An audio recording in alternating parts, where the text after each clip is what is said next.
Hai friend, banyak orang merasa takut ketika mendengar ajakan Yesus untuk memikul salib.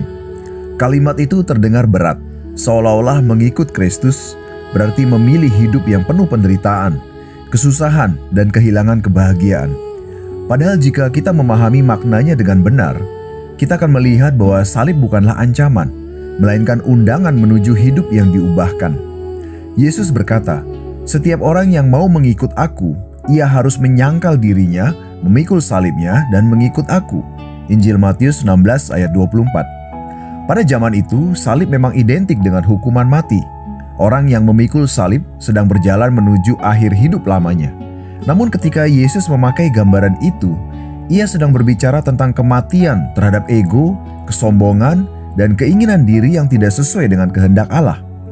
Memikul salib bukan berarti mencari penderitaan. Itu berarti berkata, "Tuhan, bukan kehendakku yang jadi, tetapi kehendak-Mu." Dalam kehidupan sehari-hari, makna ini sangat nyata. Seorang karyawan misalnya, memiliki kesempatan untuk melakukan kecurangan kecil yang tidak akan diketahui siapapun. Jika ia memilih jujur dan kehilangan kesempatan mendapatkan keuntungan tambahan, itulah salah satu bentuk memikul salib. Ada harga yang harus dibayar, tetapi ada damai sejahtera dan integritas yang dipertahankan. Seorang mahasiswa bisa saja mencontek agar nilainya tinggi, tetapi ketika ia memilih belajar dengan sungguh-sungguh, walaupun hasilnya mungkin tidak sempurna, ia sedang menyangkal dirinya dan memikul salibnya. Di dalam keluarga, memikul salib bisa berarti memilih mengampuni ketika disakiti, walau hati masih terluka. Mengalah demi menjaga kasih, menahan ego demi kesatuan, itu tidak selalu mudah. Tetapi disitulah Kristus sedang membentuk hati kita. Rasul Paulus menggambarkannya dengan sangat indah. "Aku telah disalibkan dengan Kristus, namun aku hidup. Tetapi bukan lagi aku sendiri yang hidup, melainkan Kristus yang hidup di dalam aku." Di Galatia 2 ayat 19-20. Perhatikan, setelah disalibkan, justru ada kehidupan yang baru. Salib bukan akhir, melainkan awal kehidupan yang berbeda. Ketika ego kita mati, karakter Kristus mulai bertumbuh. Ketika kita melepaskan ambisi yang salah, Tuhan memberikan tujuan yang lebih mulia. Yesus juga tidak pernah menjanjikan hidup tanpa tantangan. Ia berkata, "Dalam dunia kamu menderita penganiayaan, tetapi kuatkanlah hatimu.